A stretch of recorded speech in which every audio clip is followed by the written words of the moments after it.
নমস্কার and welcome to thrash hour. আজকে আমরা কথা বলবো ধুরন্ধর দ্য রিভেঞ্জ নিয়ে।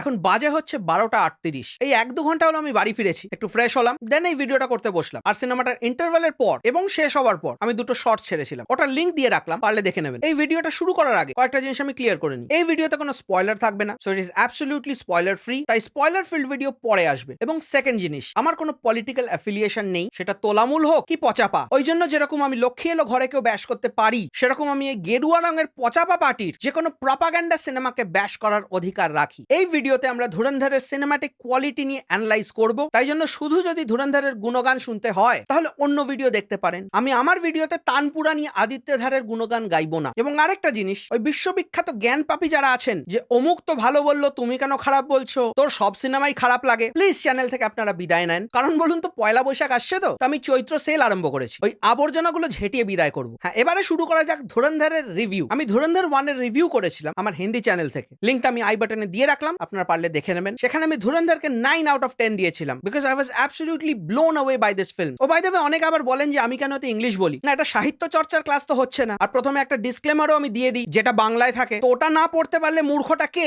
সেটা তো বোঝাই যাচ্ছে। ধুরন্ধর 1 এও প্রপাগান্ডা ছিল, যেটা খুব সাটল, যেটাকে অ্যাবসলিউটলি ইগনোর করে ফিল্মটা দেখা যায়। এটা নিয়ে অনেকে ভিডিও করেছিলেন, যেরকম ধ্রুব রাঠি। অবভিয়াসলি ওনাদের পেছনে সবাই পড়ে গেছিলেন, ওনাদেরকে নেম কলিং করা হয়েছিল। ইনফ্যাক্ট অনেকে আমার কমেন্ট বক্সে এসেও এটা বলেছিলেন যে দাদা এটা তো প্রপাগান্ডা ফিল্ম। তো আমি ধুরন্ধর 1 কে ডিফেন্ডও করেছিলাম যে না, এর প্রপাগান্ডাটা ওভারলুক করে সিনেমাটা দেখা যায়, because the film was made very well. It was a fantastic cinematic experience. প্রত্যেকের পারফরমেন্স খুব ভালো ছিল, ছবির পেসিং, ক্যারেক্টার ডেভেলপমেন্ট, গান, background score, cinematography, everything was spot on. কিন্তু দুর্ভাগ্যবশত আমি ধুরন্ধর 2 কে ওভাবে ডিফেন্ড করতে পারবো না। ছবিতে পাকিস্তানি টেরোরিস্টদের পেটালেই যদি ছবি ভালো হয়ে যেত, আর ছবিতে যদি হিন্দুদের বড় করে দেখিয়ে মুসলিমদের ছোট করে দেখালেই সিনেমা ভালো হয়ে যেত, তাহলে হয়তো কেরালা স্টোরিও হিট হতো। হিটলার একজন ডিক্টেটর ছিল, সে প্রচুর লোক মেরেছে। এবার আমি যদি একটা সিনেমা বানাই যাতে গল্প খুব একটা স্ট্রং না, কিন্তু আমি হিটলারকে কুপিয়ে কুপিয়ে মারছি, তাহলে কি সিনেমাটা দারুণ হয়ে গেল? ধুরন্ধর 2 ঠিক এটারই এক্সাম্পল। একটা ভালো সিনেমাকে কিভাবে ক্যাচাতে হয় এটা আদিত্যধার একদম স্বাচ্ছন্দ্যে দেখিয়ে দিয়েছেন। দুটো সিনেমা মিলে রান টাইম 7 ঘন্টারও ওপরের, সেখানে একটাই মেমোরেবল ক্যারেক্টার, রহমান ডাকাত। অন্য কোনো ক্যারেক্টারের কোনো রাইটিংই নেই। মেজর ইকবাল মানে অর্জুন রামপালের ক্যারেক্টার পুরোপুরি একটা আফটার থট। মানে ওই ক্যারেক্টারটাকে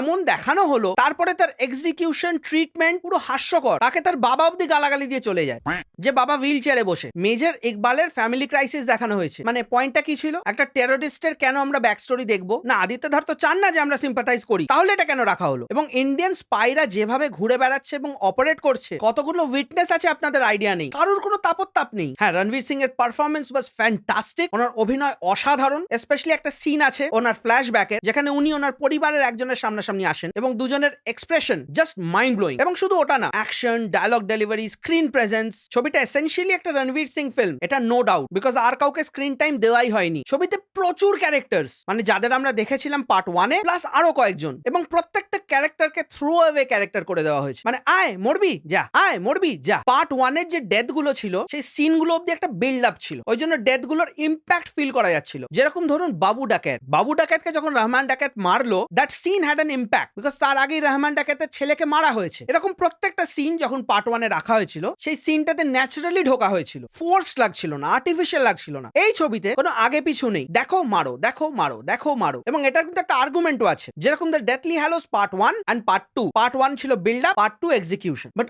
আর্টটা দেখবেন, যেহেতু দুটো আলাদা ফিল্ম, সেকেন্ড পার্টেও সেম কনটেক্সট রাখা হয়েছিল। হ্যাঁ, সেকেন্ড পার্টের পেসিং ভালো ছিল, পেসিং ফাস্ট ছিল। Dhurandhar part 2 on the other hand 4 ঘন্টা কখন চলে গেল আপনি বুঝতেই পারবেন না। হ্যাঁ, এটা শুনতে ভালো লাগছে যে সিনেমাটা কোথাও বোরিং হয়নি, পুরো চপি এডিটিং, মানে মনে হচ্ছে সিনস দেখছি। স্টোরি কিন্তু পুরো ফাঁপা, গল্পে কোনো জোরই দেওয়া হয়নি। মার কাট, bomb blast, grenade, dynamite, AK-47 সব আছে, পেছনে স্টোরি নেই। লেয়ারির পুরো আড়া করে দিয়েছে। পুরো পাকিস্তানের ফেট নাকি ডিসাইড করে লেয়ারি, এবং একবার যখন হামজা লেয়ারির বাদশাহ হয়ে গেল, তারপর থেকে লেয়ারিকে ভুলেই গেল, লেয়ারির হয়ে গেল। ছবিতে খুব ভালো ভালো টুইস্ট আছে, দারুণ মোমেন্টস আছে, যেখানে আপনি সত্যি সিটি মারবেন, হাততালি দেবেন। হ্যাঁ, ইন্ডিয়ান হিসেবে প্রাউড ফিল হবে অবশ্যই, কারণ এসব ফিল্মকে আবার বাজে বললে তো লোকে দেশদ্রোহী বলবে।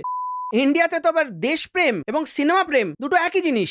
ফার্স্ট পার্টেও প্রচুর চ্যাপ্টার ছিল এবং প্রত্যেকটা চ্যাপ্টারের নতুন একটা করে ক্যারেক্টার ইন্ট্রোডিউস হয়েছিল, নতুন একটা করে আর্ক ছিল। এখানেও চ্যাপ্টার্স আছে, বাট এই চ্যাপ্টার্সে অ্যাকচুয়ালি কিছু হচ্ছে না এবং সিনেমাটা না অদ্ভুত ভাবে ডিসজয়েন্টেড ফিল হয়, মানে কোহেসিভ নয়। মনে হচ্ছে সিনস দেখছি পরপর, ভালো সিনস, ইম্প্যাক্ট আছে, এন্টারটেনমেন্ট আছে, বাট যদি কোডটা দেখেন পুরো হলো। এক একটা ক্যারেক্টার আসছে এবং যাচ্ছে, সবাই ডিসপোজেবল। যখন ভাই তুমি এত ক্যারেক্টার ট্যাকেলই করতে পারো না, তখন এত ক্যারেক্টার্স ইন্ট্রোডিউস করানোর কি দরকার ছিল? মেজর ইকবালের মতো একটা ইম্পর্টেন্ট লোককে স্ক্রিন টাইমই দেওয়া হয়নি। পুরো ফিল্মটাই হামজা আলী শো, যে যেখানে পারছে ঢুকে যাচ্ছে, যেখানে পারছে যাকে পারছে মেরে দিচ্ছে, তার কোনো কনসিকুয়েন্স নেই। আমি বুঝতে পারছি যে ল্যারিকে একটা ললেস জায়গা হিসেবে দেখানো হয়েছে। ইনফ্যাক্ট পুরো পাকিস্তানের যে ল অ্যান্ড অর্ডারের কি অবস্থা তা আমরা জানি, বাট ললেসনেসেও একটা ল থাকে, মানে গুন্ডাদেরও একটা ল থাকে। আপনি একটা গুন্ডাকে মারলে আরেকটা গুন্ডার থেকে কোনো রিপারকাশন ফেস করতে হবে। এখানে কেউই নেই। টেররিস্ট মরে গেল, তার পরিপ্রেক্ষিতে কোনো টেররিস্ট কোনো অ্যাকশন নিল না। আরে ভাই এরকম কোথায় হয়? বড় বড় টেররিস্ট হেডকে মেরে দেওয়া হচ্ছে, বাকিরা কেয়ারই করছে না। সিনেমায় রাকেশ বেদি বা সঞ্জয় দত্তের কমিক টাইমিং ভালো ছিল, এক্স্যাক্টলি লাইক লাস্ট ফিল্ম, যদিও ওনাদেরও স্ক্রিন টাইম খুবই কম। এবং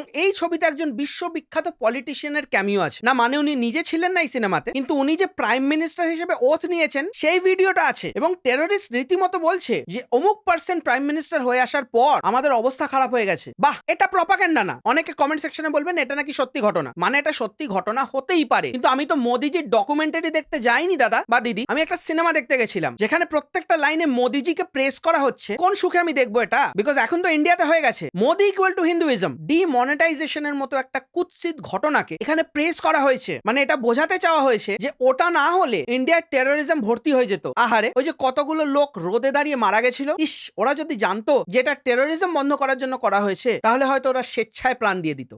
সিনেমার গানগুলো যে আছে সেগুলো এক্স্যাক্টলি রিফারবিশড ইডিএম বেসড গান। আমরা আগের ফিল্মেই দেখেছি যে শাশ্বত সচদেব খুবই ডেভেলপড একজন কম্পোজার নয়, উনি ভালো প্রোগ্রামিং করেন, রিঅ্যারেঞ্জমেন্ট করেন, ওই জন্য উনি এই পুরোনো গানগুলোকে নিয়ে ভালো রিমেক বানান। বাট এই ফিল্মে কোথাও কোথাও আমার মনে হয়েছে গানগুলো এক্স্যাক্টলি যায়নি সিনগুলোর সাথে। ছবিতে সিজিআইও যে খুব ভালো এরকম নয়, অনেকগুলো সিন আছে যেগুলো সিজিআই একদম বাজে লেগেছে আমার। যেরকম একটা ফাইট সিকোয়েন্স আছে অলমোস্ট ক্লাইম্যাক্সের দিকে, যেখানে রণবীর সিং এর ফাইট হয় একজনের সাথে এবং রণবীর সিং এর মুখের ওপর একটা চেন দিয়ে টানা হয়, পুরো চেনটাই সিজিআই, পরিষ্কার বোঝা যাচ্ছে। কিছু ব্লাস্ট রয়েছে যেগুলো সিজিআই। ইনফ্যাক্ট পার্ট 1 এ যে গ্র্যান্ডিওর এন্ড ল্যাভিশনেস ছিল সেটাই ফিল্মে নেই। এটা মশালা এলিমেন্ট অনেক বেশি। প্রচুর জায়গা আছে যেখানে অর্জুন রামপাল, রণবীর সিং এনাদের ডায়লগ মিসম্যাচ হচ্ছে, মানে মুখ নড়ছে একরকম আর ডায়লগ শোনাচ্ছে আর একরকম। ক্যামেরা ওয়ার্ক অফ পার্ট 1 এর থেকে অনেকটাই লো। পার্ট 1 এও হ্যান্ডহেল্ড শটস অনেক ছিল, বাট সেগুলো ইগনোর করা যেত বিকজ ড্রোন শটস গুলো খুব ভালো ছিল। এখানে যেহেতু ড্রোন শটস নেই, ওই জন্য পুরো ফিল্মে ওই হ্যান্ডহেল্ড শটস এর এফেক্টটা আপনারা ফিল করবেন। এডিটিং এও গাফিলতি রয়েছে। একটা সিন রয়েছে যেখানে গুলি চললো, স্পার্ক হলো, কোনো আওয়াজ নেই এবং সিনটা এমন জায়গায় যেখানে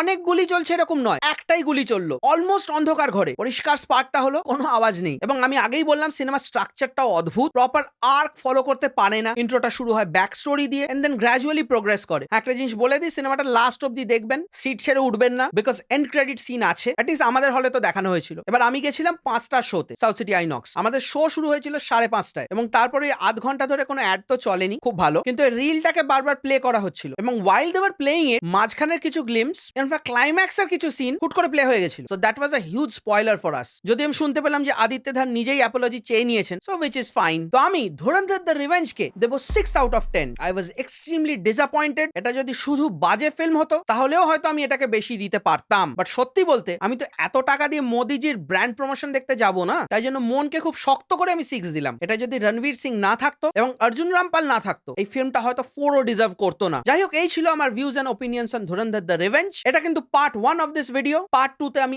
আরো ইন ডিটেল উইথ স্পয়লার্স কয়েকটা জিনিস ডিসকাস করব। যদি আপনাদের এই ভিডিওটা ভালো লেগে থাকে তাহলে একটা লাইক, শেয়ার আর সাবস্ক্রাইব করে দেবেন। আর যদি আপনাদের এই ভিডিওটা ভালো না লেগে থাকে তাহলে প্লিজ বিজেপি কে গিয়ে একটা ভোট দিয়ে দেবেন। আপনাদের কোনো মতামত, সাজেশন, গালাগালি দেওয়ার থাকলে কমেন্ট সেকশনে দিতেই পারেন। বাট হ্যাঁ, গালাগালি দিলে যদি গালাগালি খান ফেরো তাহলে আমায় বলতে আসবেন না। You can follow me on Instagram, Twitter and Facebook, or you can register me on BJP's IT cell. আপনারা দেখছেন থ্রাশ আওয়ার, আমি আপনাদের হোস্ট টম থ্রাশ এবং দেখা হচ্ছে পরের ভিডিওতে।